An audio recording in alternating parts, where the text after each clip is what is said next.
All right, good morning, everyone. I would like to welcome you to our Carolinas LGBT Chamber of Commerce Lunch and Learn series powered by Bank of America. My name is Jason Morton. I am chair of our Education and Programming Committee and also vice chair of Internal Affairs with the Chamber. We're so happy that a large group of you decided to come out and check out our session today, which is entitled Amplifying Your Business Through Local Media. We're going to have an opportunity for you to answer some questions. I know Chris is here and wants to get you engaged with the topic today. If you do have a question today, I will be out in the audience. Just raise your hand. We are live online. We want to make sure that if you have a question, the people online know what we're having answered, and they're not just wondering, what are we talking about? So I'll bring the mic around. You can answer that question. But at this time, I'd like to introduce our speaker for today. His name is Chris Rudisil, and he is the Digital and Audience Engagement Manager with Qnotes and also Director of the Charlotte Journalism Collaborative. Let's give him a warm welcome. Thank you. Thank you, Jason. And okay, I'm on. As Jason said, I am the Digital and Audience Engagement Manager at Qnotes, your LGBTQ news source for over 37 years. Also the director of the Charlotte Journalism Collaborative, and to give you a little info on that, we are a partnership of 7 media outlets in the Charlotte region and local nonprofit institutions, including the Charlotte Mecklenburg Library and Knight School of Communication at Queen's University. Qnotes has also been a founding member of that group since its start in 2019 as we address affordable housing in the Charlotte region, as well as other issues of major importance, but that has been our primary focus. So today, I'm here to talk about advertising and engaging and how we work with local media. I definitely want you to feel free to ask questions as we go through. I'm really excited to see partners like Liz from Charlotte Pride in the audience that we work with directly. We'll talk a little bit about some of the things that they do as well. And Tommy, our former graphic designer who's been a part of the Qnotes family. And back there with the camera, happy to introduce for the very first time our new advertising sales and community partnerships representative. I literally started last night, or got the, like we talked to her last night, Ashley Mazingo. So we're really happy to welcome her to the Qnotes family. So feel free to connect with her today as well. As I said, she's just getting started this week, so give her a little patience, but I don't want to throw her to the wolves, so to speak. But we will, kind of get started on the ways that you can engage and some I wanted to kind of provide some background information around what does the market look like. So you probably saw over the past month or two, tons of ads that we had out for CMI market research. The reason we push that out so much is because it provides not only information to Qnotes, but it also provides information that you can use.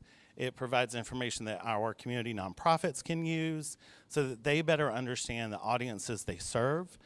And it ended on June 10th, I think, so we'll see. Fingers crossed, if we get a certain amount, we also get a kind of a detailed view of what Charlotte's readership, how they identify their marketing use and the way they spend money, et cetera. So, and I think we'll see some, changes with, recent activities in the news, like Target coming back from promoting LGBTQ because of threats. So I think we'll see a little bit of shift in how people view those sponsorships in the future. But let's look back at some of the info from 2021, just to give you kind of from 2022, to give you kind of an insight into what the survey found. So there were 49,000 self-identified LGBTQ people surveyed last year with CMI. 76%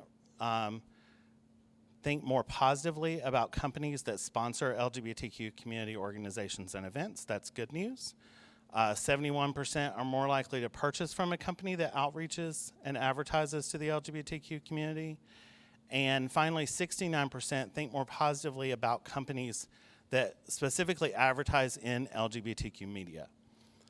Furthermore, as seen in some of these things lately, our perception, as I said, of supporting activities is also really important.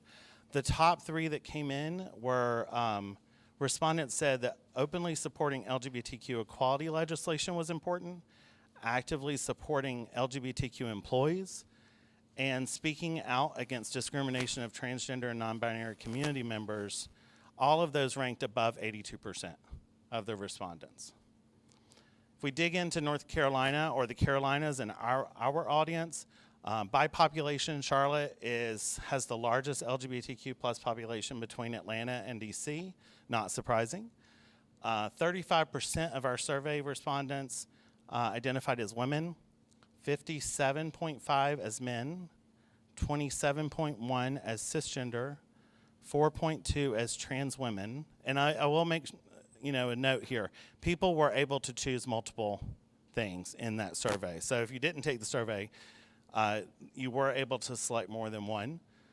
2.8 selected trans men, 4.7 as transgender, and 11.7 as non-binary, genderqueer, gender nonconforming, or gender fluid. So that's specific to our audience. So those are people that responded to the survey that identified QNotes as their LGBTQ media source. Our audience is affluent, educated, and active from the survey. They're also loyal to LGBTQ friendly and supportive companies. That remains steady with kind of national average. However, here 95% of our respondents regularly read or view LGBTQ media. 31% reported household incomes of $50,000 to $100,000, 14.5 at 100 to 150, and 10.3 over 150. And interestingly, despite COVID-19, 74% of respondents reported being the same or better off last year than they were the year prior. So that's positive news for those that responded to the survey. 37% have a bachelor's degree and 35% have a master's degree or higher. And the majority of our audience members live in urban centers, 54%, or surrounding small cities and suburbs, 29%. So core audience that you're reaching is right here in the city or closely outside of it. Fairly close to national average. You do have, a lot of those respondents, of course, they were responding because they saw the survey in our publication, but they also identified that they read, not just occasionally, but regularly read LGBTQ media, and not just QNotes, but national and regional media as well. So what do you do with this information? I'll go through a couple opportunities with you around how you can involve and engage with QNotes here locally. You have a handout that has some of those basic details. The most obvious is display advertising. Ashley will be in touch with all of you, I'm sure, about those opportunities in the weeks ahead. But we'll also talk about advertorial and other ways to promote your business, like press releases and pitches and things like that. So first off, display ads. We have a range of options at QNotes specifically, and most outlets have these too, with print, digital. Some outlets are only digital. Some of the Charlotte outlets are only digital. We offer both. To give you a little spec on the numbers, we have about 15 to 20,000 online viewers a month.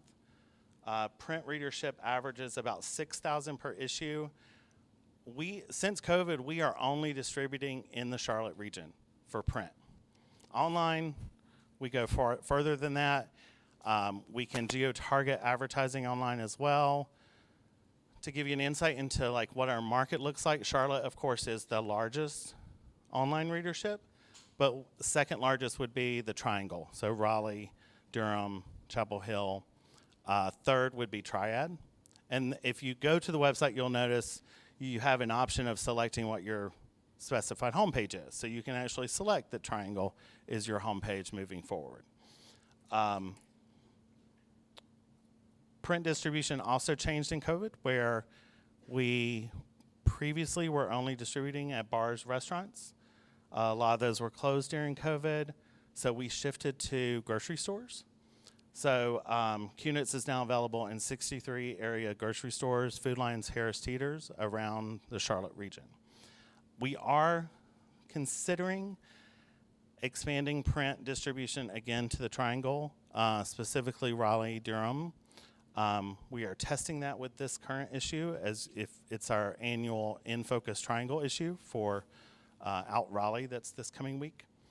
So we're testing with a few, going back to some print in that area, just something to think about if you're advertising beyond the Charlotte region. Other quick specs, so 5,000 plus followers on social media.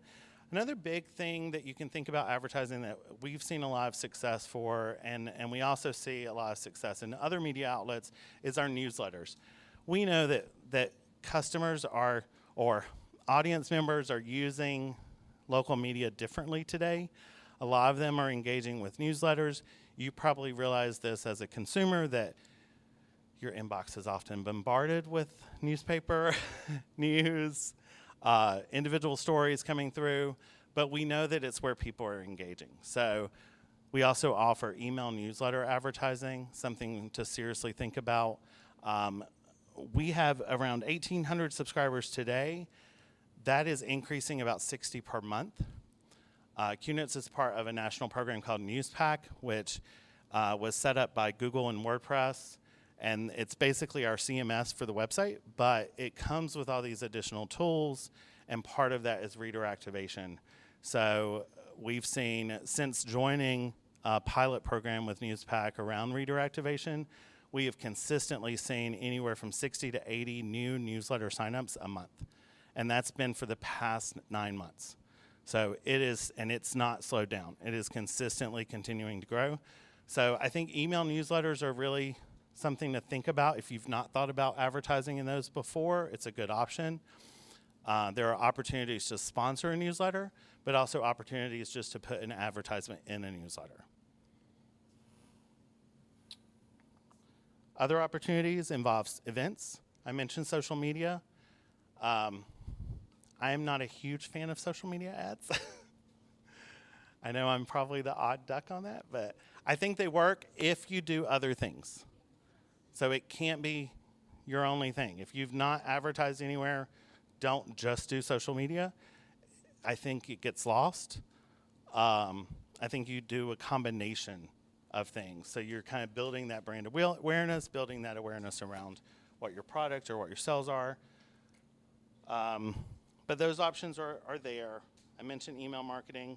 We do offer discounts. I know I heard, so who joined the chamber today? So there were like 5 new members, I think, from this, which is great. Congratulations to all of you and to the chamber. An added benefit of that is we regularly offer discounts for chamber members. We have a very strong partnership with the Carolinas LGBTQ plus chamber, and we offer discounts for you. We also offer discounts for 13 times or 20 times kind of contracts if you're running. So does everybody know what that means? Yeah? No? Okay. So we publish every 2 weeks. So there are 26 issues in a year. So if you look at the calendar, you'll see, on the other page, you'll see kind of volume 38 plus number 5, goes through 26, then starts over with the next volume. So if you do an annual contract or a half-year contract, you would be running 13 times. If you do a full-year contract, you're running 26 times. And then we'll give you discounts if you pick those longer contracts. We also have a business directory on the website, which starts at $15 a month. Really easy to access, search. I know you're in the chamber directory, which is super important. But also consider this because it is reaching people that aren't always going to the chamber website. And then maybe they'll become members of the chamber too and find the chamber there as well. Sorry, didn't mean to crinkle the water bottle so much. So any questions? I want to touch on press releases, advertorial, and stuff like that. But any questions on just advertising? Okay. Oh, yes. One sec. Hold on. Just so it gets on the live stream. Hi, everyone. Are there, do you have any advice or guidelines on the type of ads that you see your audience react to the best? Is it a more somber ad, a happy ad? Any advice as we get that organized? Yeah, that's a great question. One of the big things I see people do, so I'm going to start with the don'ts. Don't use a ton of different images. Try to find one image. I know it's sometimes difficult because you want to be visible to everyone, and you might have a diverse audience, and you want everyone to see themselves in their ad. But consider, instead of doing multiple images in one ad, consider doing like 3 or 4 different ads with different images. So you're building that brand around awareness without kind of, it's just overload in a way. It actually, I think when some people use like 4 or 5 different images in an ad, it just gets kind of messy and it's not as clear and vibrant. It just doesn't jump out as much. Happy, sad, I mean, I think people always like to see positive things. I work with a lot of mental health organizations as well. So my husband runs a company that works with mental health, so I work and do some stuff for them. And I'm always telling them to think about, how do you want people to feel when they receive your services? So those are the first questions I would start asking myself, like what do you want your customer to take away? And then those can guide what type of images you choose. It doesn't work for every industry, but I think generally you are wanting to portray the feeling that your customer walks away with at the end of the day.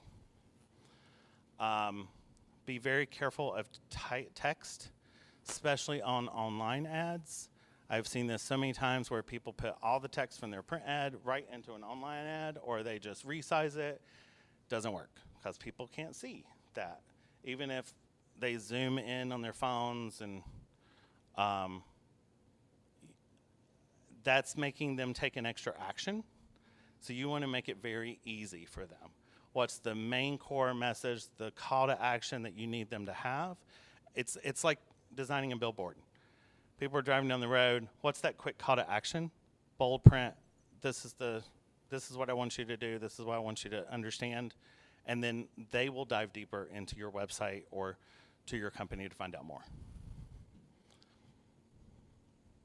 Chris, we got an online question. Okay. This individual owns a business with 6 employees. It's LGBT owned. And they want to know, they've started doing TikTok, they do Facebook, Twitter, and Instagram, and they want to know what is the best platform to reach the specific demographic we're talking about.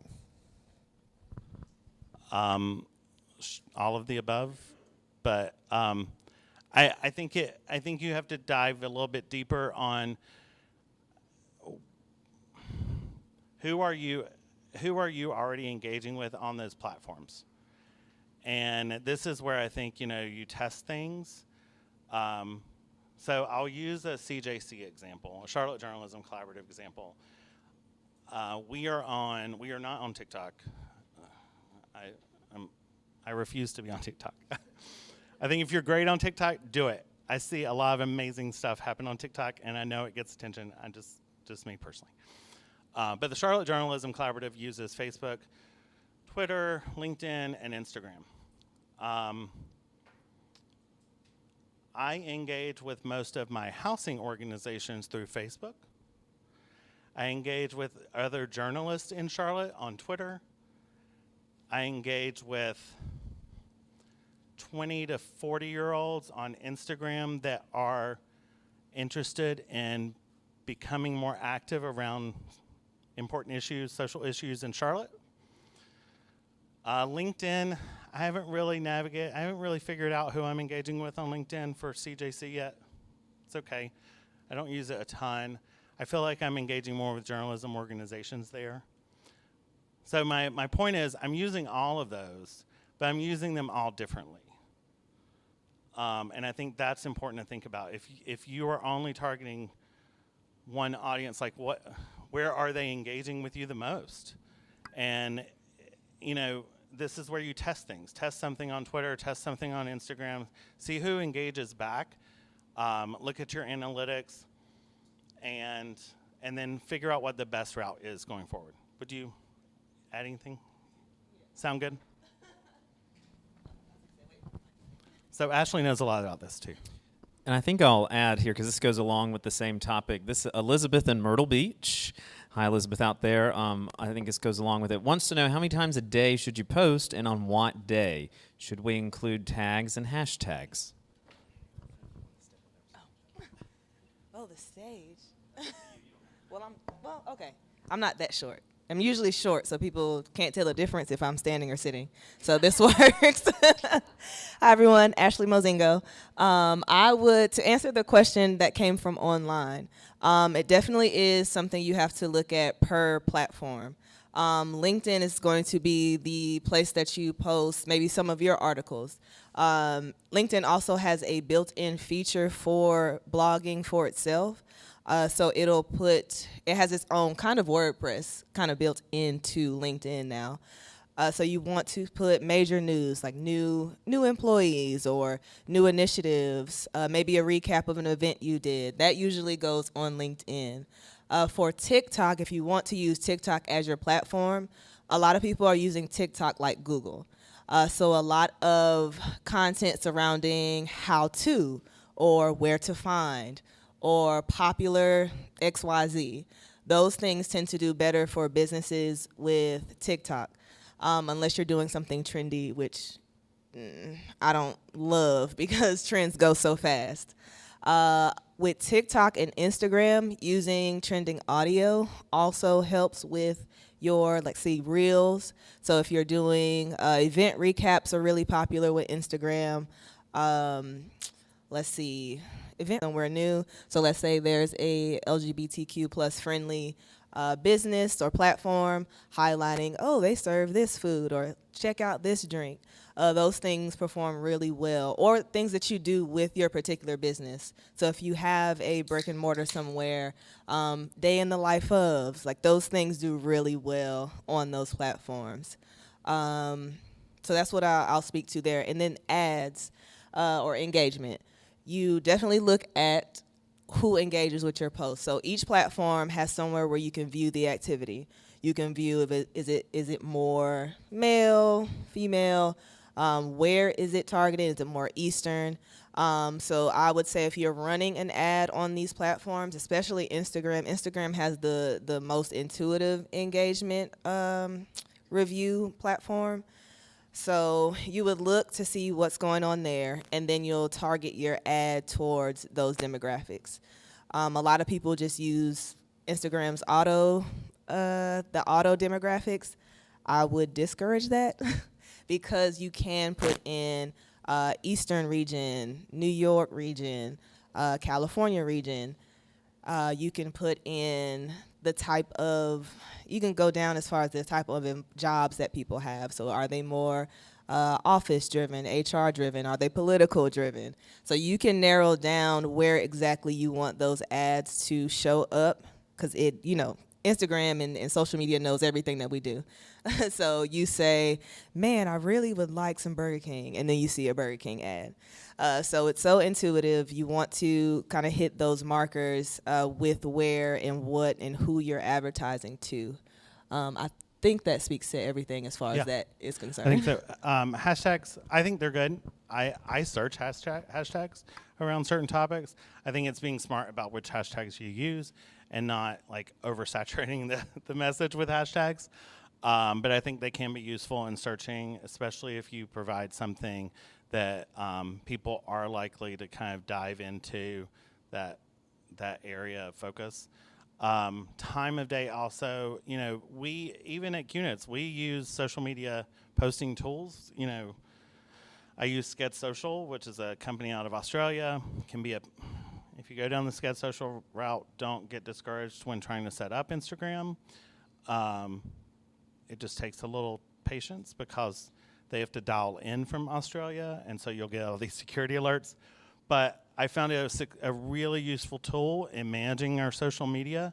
As Ashley mentioned, the analytics on there will tell you what time of day and what days of the week people are mostly engaging with you, so it can kind of guide and then test.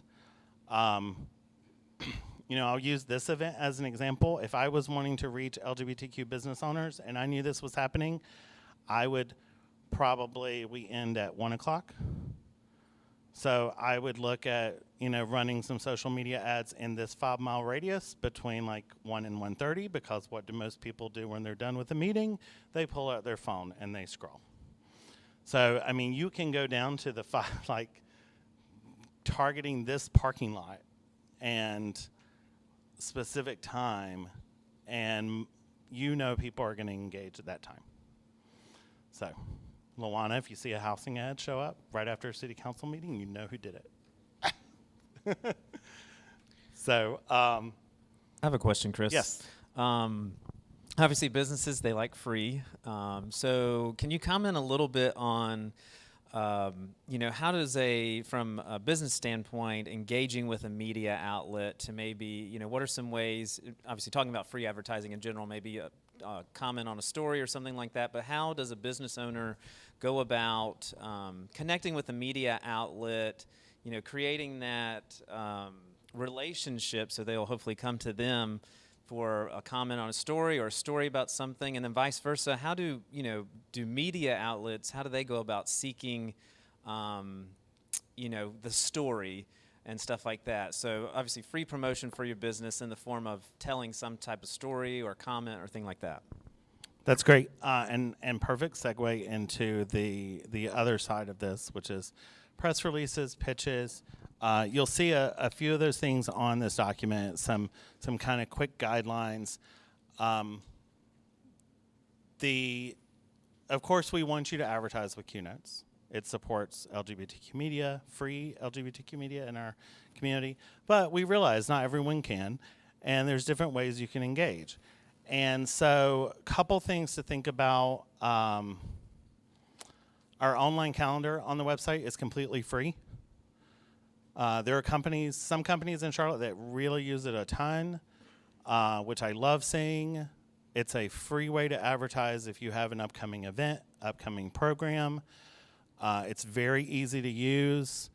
You just go onto the website, click calendar, and submit an event. That's kind of easiest way to do it. Couple quick notes. Make sure you don't do this the day before the event. Give yourself some time, because we also have to approve all of those. So it's not going to be automatic. Remember, we're a small staff, small team too. So at least give yourself 24 hours. You really want to give yourself a lot more time than that. Put it on there as soon as you have the event scheduled. Give yourself as much leeway around that event. The other thing is press releases. There's information on where you can send those to our editor. You can also send things directly to our publisher.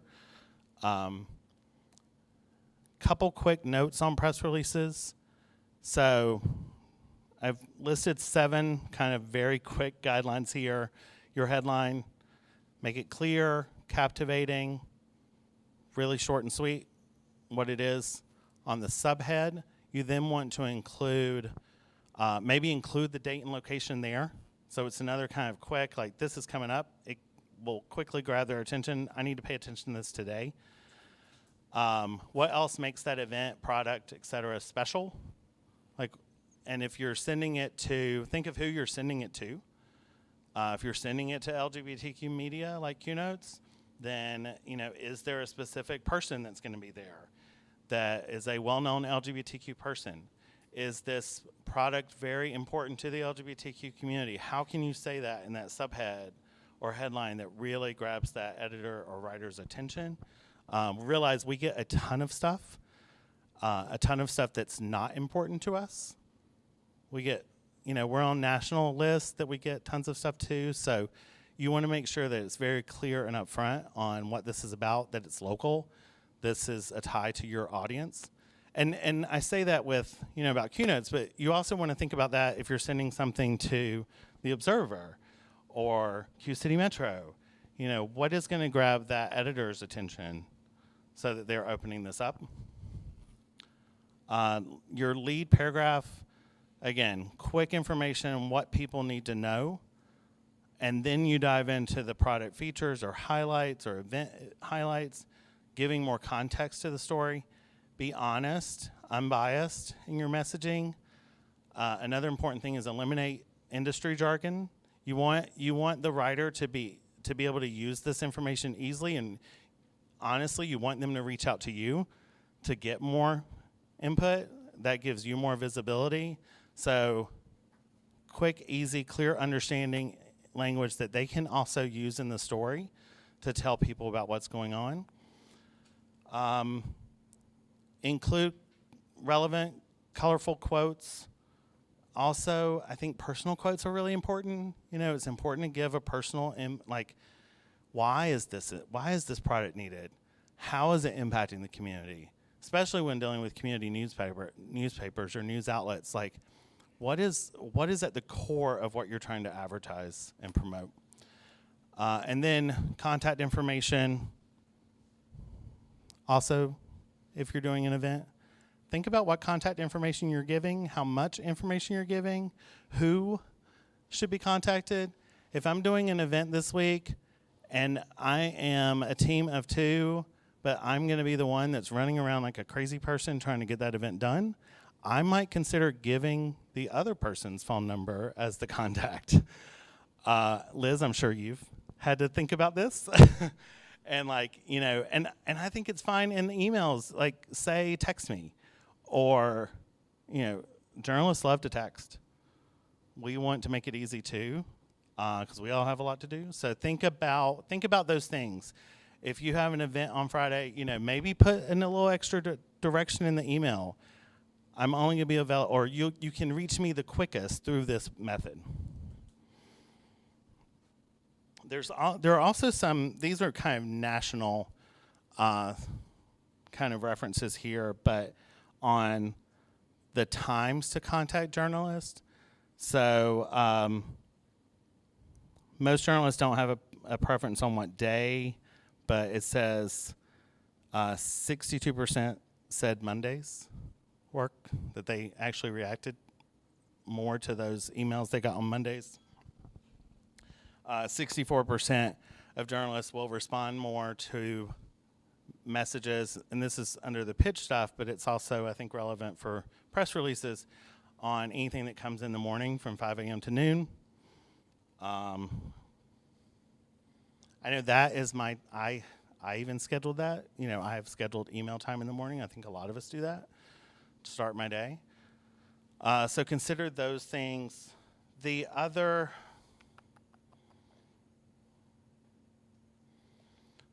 So press releases is how you can send this out to various different news outlets.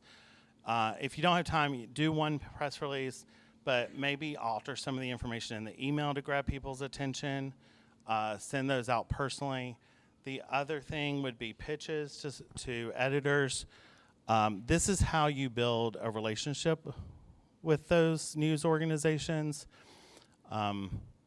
So say you're offering a certain type of service, make some regular pitches to that editor around that, like what you're doing, or an interesting story that came from the work you're doing in the community.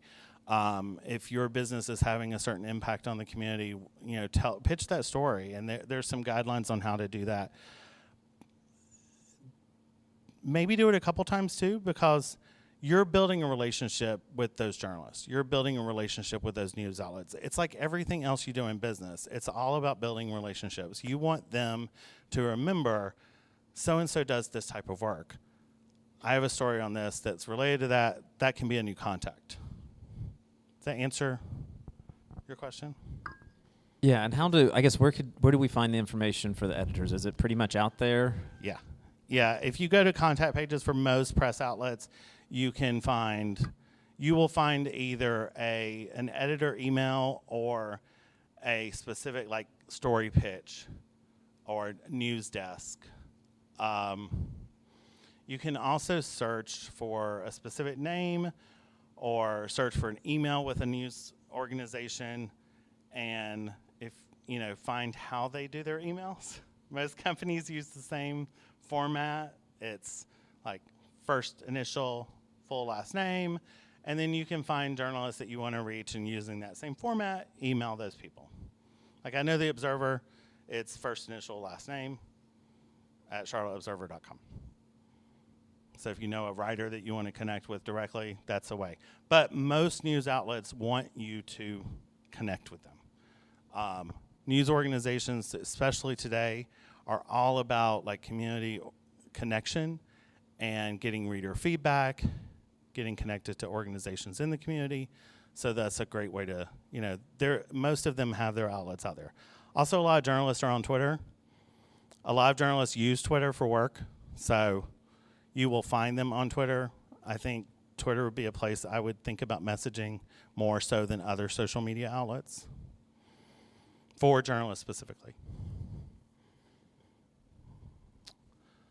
QNotes loves nonprofits, and we want to help nonprofits spread the word of the good work they're doing.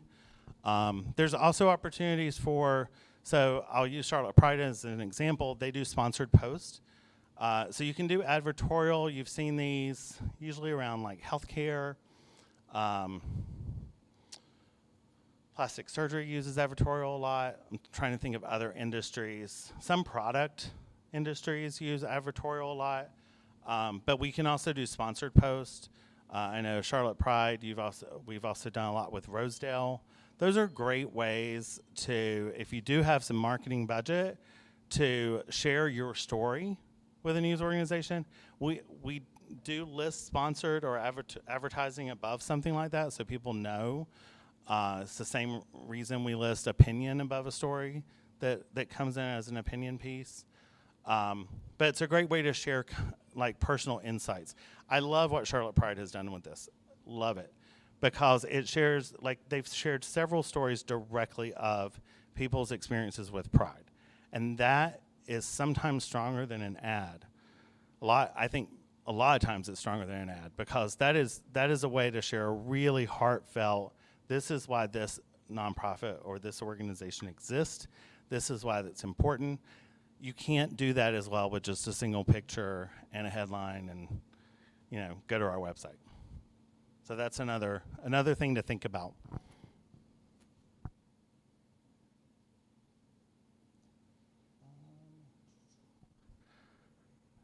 Oh, yes. Councilwoman. Good morning. And thank you for being here. Of course. So here's the question. We're hearing a lot about ChatGPT and the Did impacts. you hear me say that? So it will be helpful to know there's people on either side. I am anti. So the conspiracy theorist in me, the idea of ChatGPT and everything that goes on, how do you see that impacting advertising and media in the coming future? You and Jason must have had all my notes. You're spying on me or something. So literally, my next question was, who's using AI, specifically ChatGPT? Oh, wow. Okay. So it's fun. Who's using it for fun? Anybody just using it for fun? Like you've experimented with it? Okay. So there is a lot of controversy around ChatGPT. There are serious things to think about. I just went to a session last week at a journalism conference where we specifically talked about ChatGPT and journalism and independent news. There's a lot of bias built into ChatGPT. That is, I think, the biggest thing that is scary, is the amount of bias. I do think it's like everything that happens in the world, we have to use it responsibly. A lot of people won't. We have to, recognize that. But I think, for this room, there are ways that you can use ChatGPT that can help you achieve more than what, if you're, especially if you are a founder or, you may be a one-person staff. So I have an example here. This is actually from Joan Davis from the Center for Cooperative Media. They've created a handbook for small newsrooms and local publishers, but I thought the example was great on looking at press releases, stuff like that. So there's a prompt you can do that is called Act As. Has anyone used this? Okay, you have? So the Act As prompt, it's becoming more popular, but it typically asks the model to generate text as if it were acting as a specific type of professional. So, like a legal expert or marketing professional. So the example would be, and I'm going to read this from Joe's work. I want you to act as a marketing professional and provide advice on how to effectively market a product to a specific target audience. You should be able to analyze the product, research the target market, and provide recommendations on the most effective marketing strategies and tactics to use. Your responses should be concise and focused on the specific topic at hand, avoiding any unnecessary information or tangents. So, Joe submitted this prompt. ChatGPT sent back, certainly. To provide effective marketing advice, I'll need some more information about the product and the target audience. Can you please provide more details on the following? Question 1, what is the product? Who is the target audience? What is the budget for the marketing campaign? What are their primary marketing goals? Increase sales, raise awareness, build brand loyalty, etc. So I use that example. You can go in and answer these questions for ChatGPT to create you a marketing plan.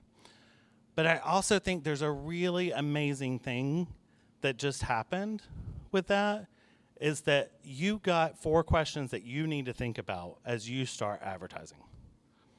So I would say, I think there are ways to use ChatGPT to allow you to have more capacity as a small business owner.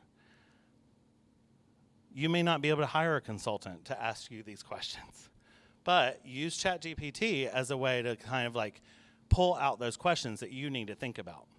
So, ChatGPT, act as a financial advisor. What are the key elements of a budget that I need to consider for my work, for my small business? And it'll identify things that you may not have known. So I think there's some education that you can grab using ChatGPT when you don't have the capacity to maybe bring on a financial advisor or marketing advisor. I've been really wanting to experiment, and I've done this a little bit with ChatGPT and using social media. I think there's some ways to do this where you can say, here's text, reshape this for Twitter, reshape this for my audience of 20 to 30-year-olds on Instagram or 30 to 50-year-olds on Instagram. So I think there are ways you can use it to benefit yourself. If anything, it's posing questions that you need to think about in order to make an effective campaign. But don't rely on it to do everything for you. That is the key. Like, you can't just say, ChatGPT, create this email campaign for me, and not go back and read it and be conscious of what is being said. Also, I witnessed an example just last week of using, does anybody use the visual? Tommy, you use the visual, the graphic designer for AI? No, I'm trying to think of the name of it. There's what is it? Oh, Dolly, yeah, and there's another one, Miracle something. There are graphic programs out there that will create images using AI. That is where I've seen the most bias. I mean, I watched an example last week of show me 4 images of a doctor. All of them were white men. not one woman, not one person of color. They were also very scary looking. I mean, it was almost like they were all from this, dystopian world. I mean, I don't understand where that came from, but you can see that bias is happening in AI. I mean, like, we all know that's true. I would say use ChatGPT to better your business and better yourself. Like, it gives you access to tools that you may not have otherwise. Use it as a guide, not as a finished product. Does that make sense? No? Oh, you're saying just don't do it. Stay away from it. Yeah, I mean, it's understandable fear of it and how it could be used in the future. Also realize that, what information you put on there is not yours. I mean, there's definitely privacy things you should know and think about. We are not using it at Keynotes. I know that's been, some news outlets are starting to use AI for things. I think it can be used effectively for certain things, but not for stories, and that's where it gets scary. Use it to clean up lists. I mean, there's things you can do with it that are beneficial to you, but don't use it to create all your content. Like, you've got to have an eye on it.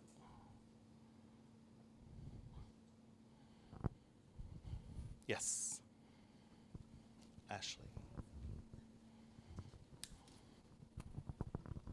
So just to add to that, ChatGPT is kind of scary, but definitely use it as a tool and not a crutch.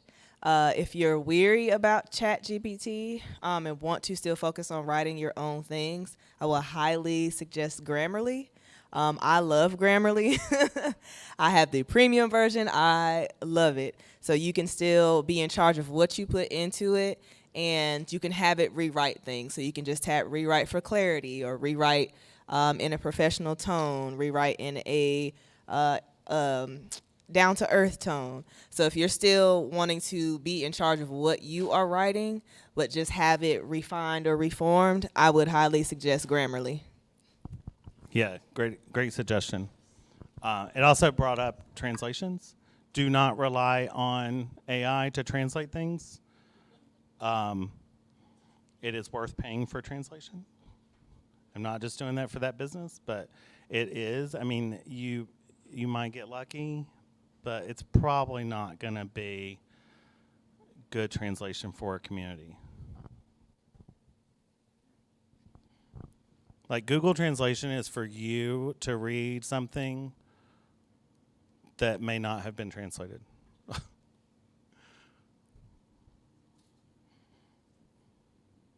Okay, any other questions on that? All right, we covered, I want to talk about Keynotes Connect a little bit, in case you don't know. So Keynotes started Keynotes Connect through a project we had from Solutions Journalism Network about us being able to connect with the community better, therefore the name. These are going to be quarterly events. I just want you to be aware. They're great ways to meet other people in the community. We really hope to grow these as a way to just bring the community together. We're also using them to ask questions about, what stories are not being told. So this is a great way for you to meet journalists or meet the publisher. We invite all of our writers out to this. We are also growing. I mentioned Ashley, which we're really excited to bring on. We're also bringing on another staff writer in the next week or two. So we're really excited about the growth that's happening at Keynotes. But keep these events in mind. Watch out for them. They're great ways to connect with us. Tell us what stories are not being told that need more attention. Tell us things that you like. Pitch yourself as an Our People person. I don't know has everyone seen Our People? Okay, so Keynotes has a feature in our issues called Our People. And it is just it's often a non-serious, lighthearted kind of interview of a person in our community who identifies as LGBTQ.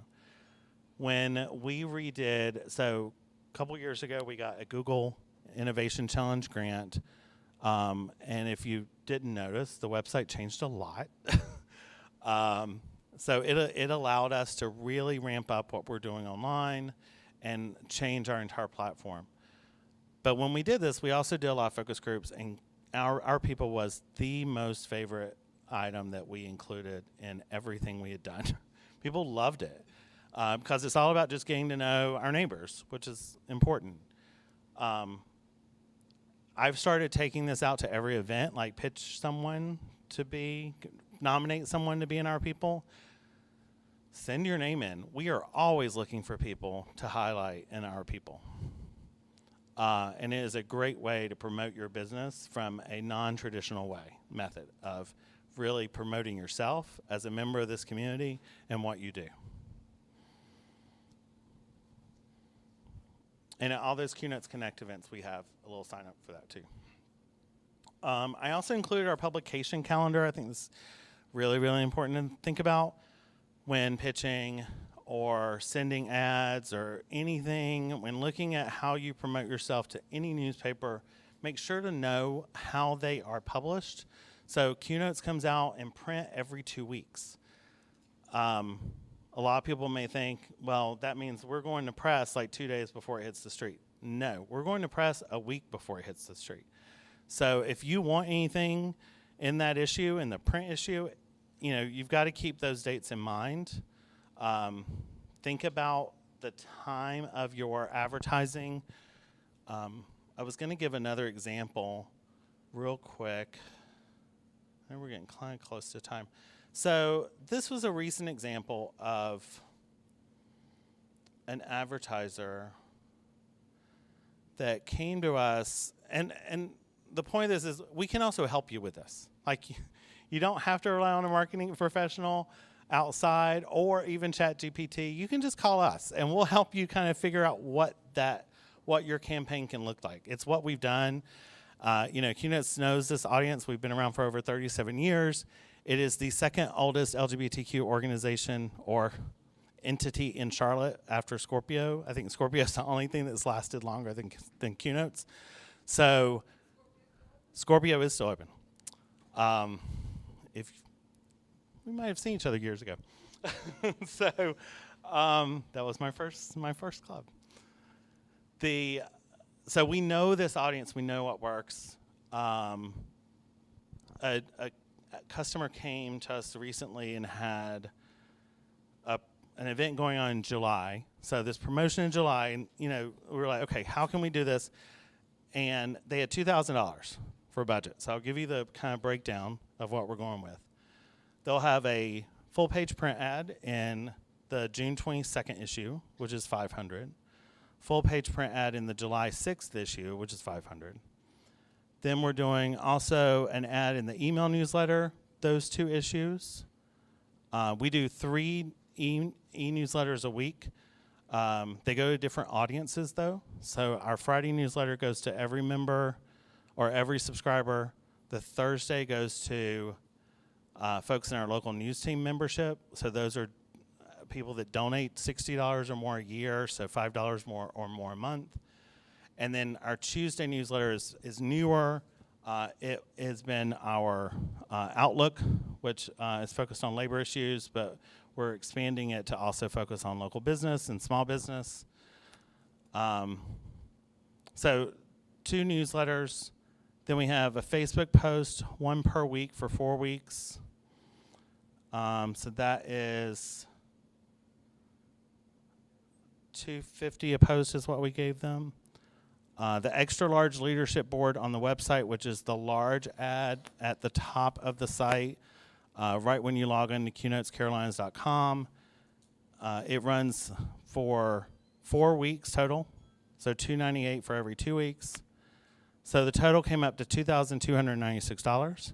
We gave them a 15% discount and got it down to $1,994.10. So the important part of that is you'll realize we didn't just say run this print ad. it was a combination of stuff. Like, we're going to recommend kind of, based on what you're promoting, advertising, where you need to be, and how you can reach our audiences the best. So we'll work with you to figure out what those kind of routes are. We got a And question. as I mentioned, chamber membership comes with discounts. So I have 2 questions. First, the data you were sharing at the very beginning, is there going to be a place that we can have that? Yes.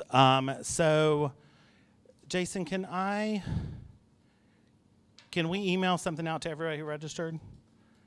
And okay, so because there's two things. One, you can Google CMI research 2022, but the new research is about to come out. So they just closed the survey on June 10th. So we'll have updated data. I think they usually take about a month or 2 months to pull everything together. We usually do a story about that as well. But you can research CMI and find that. And if you want the Carolinas-based data that I went through, that is on our website under advertising. And you can pull up the media kit, and those stats are right there. We are also happy to, like, if you want us to check on something specific, I mean, they ask questions on what type of technology do you plan to buy in the next 12 months. So, I mean, they if you've taken the survey, it takes about 10 to 15 minutes to do. It's a pretty extensive survey. But the benefit is they give a lot of information back. So you can Google CMI. I'm happy to send you a link, and we'll send a link to Jason so he can share that out. And then look for, in a couple months, the 2023 report that'll come out from them as well.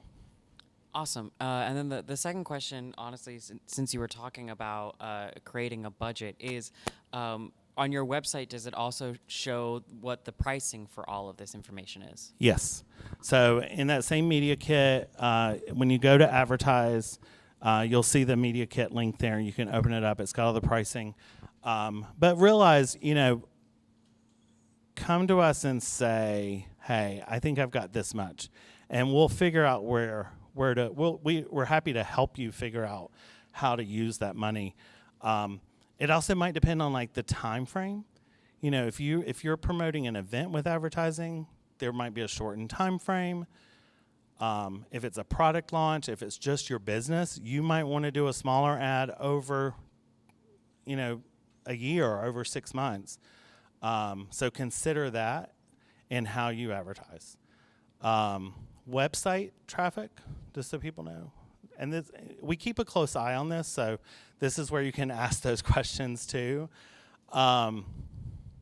People link to stories, typically, and I think most folks will tell you that. Interestingly, a large percentage of our readers go to our homepage too.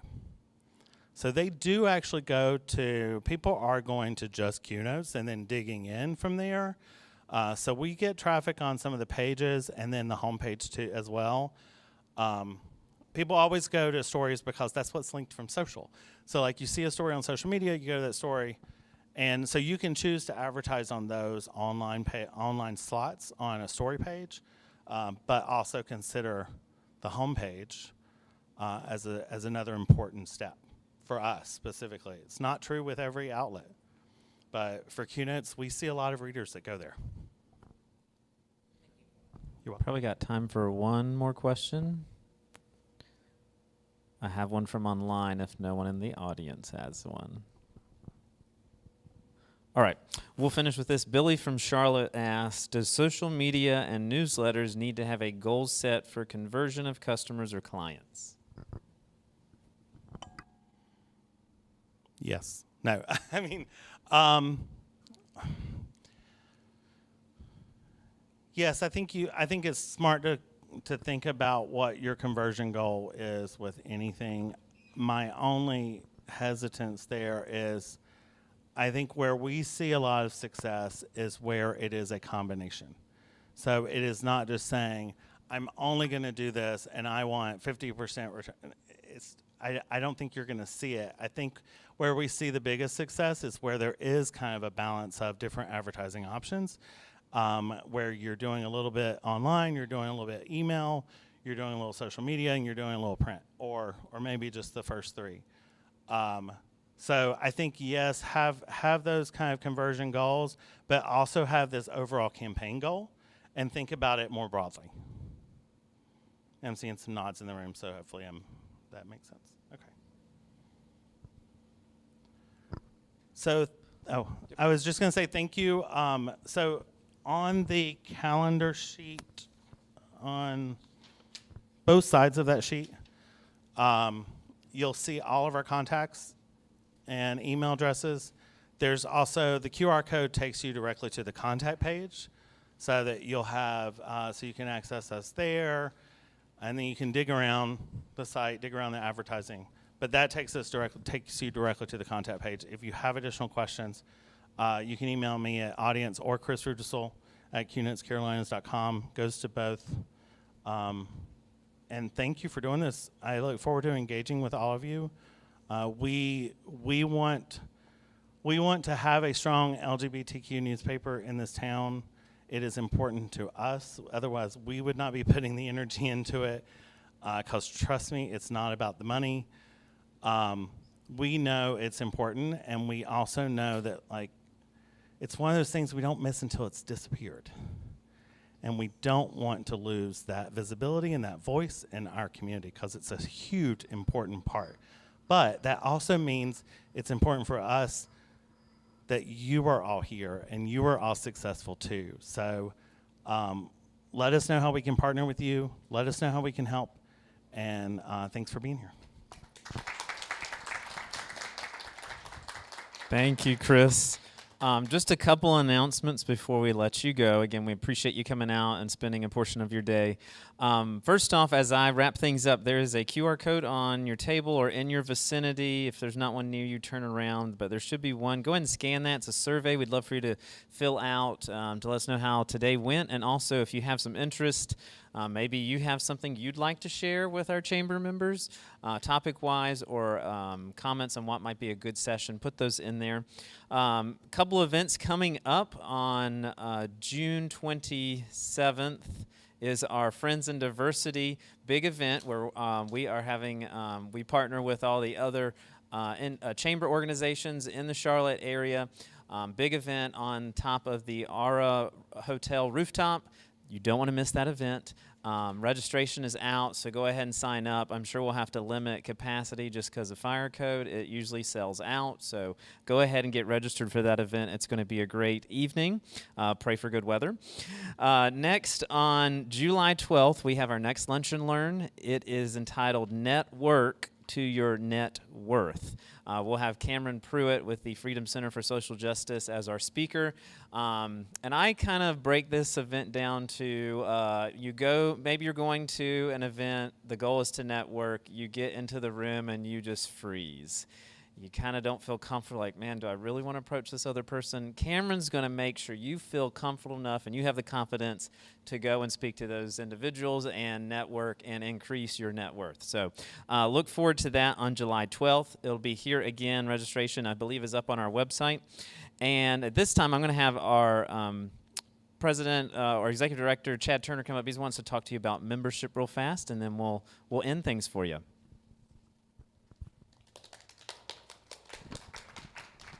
Thank you for coming out. Mentioning the 27th event, that's an event that we celebrate Pride Month with our partners, the Latin American Chamber of Charlotte, the Carolinas Asian American Chamber, the Women's Business Center of Charlotte, the Black Business Owners of Charlotte, and also the Mecklenburg County Black Chamber of Commerce as well. And so all these particular people will be on hand to meet you, network, and talk about their particular areas of interest. We're close to capacity on our end, so go to the website today and register, because I looked at the numbers this morning. It is a rooftop, so they do keep us at a certain number. We normally have between 350 and 450 individuals at that particular event. I want to thank Councilmember LaWanna Mayfield for being here today at large. And also the not so new, but new executive or chief executive officer for the Charlotte Museum of History. Terry White is here today as well.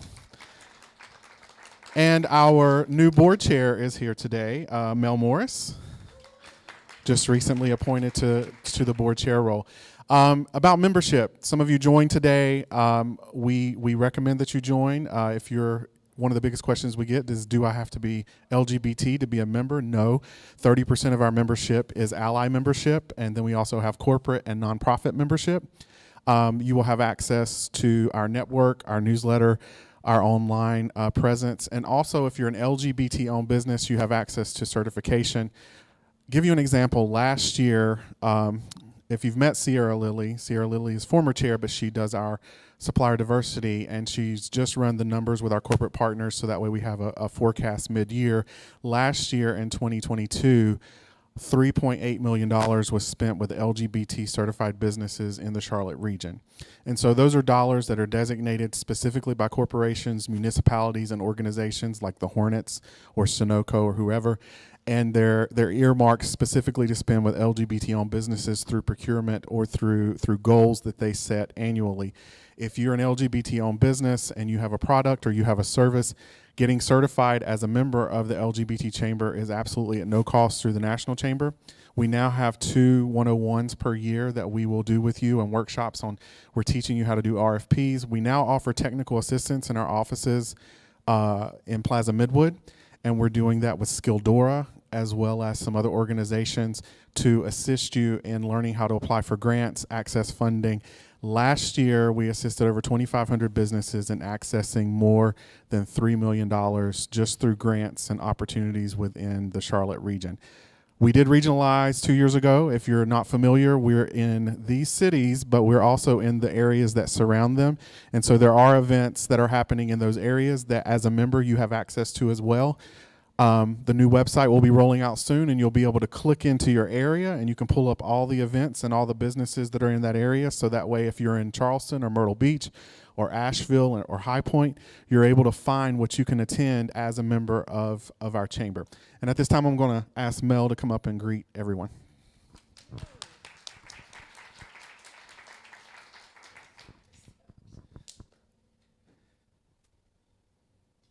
He loves putting me on the spot, and he knows I love a microphone. Hey, y'all. Thanks for being out here today. Make sure that a big selling point for me with the Chamber is always collaboration.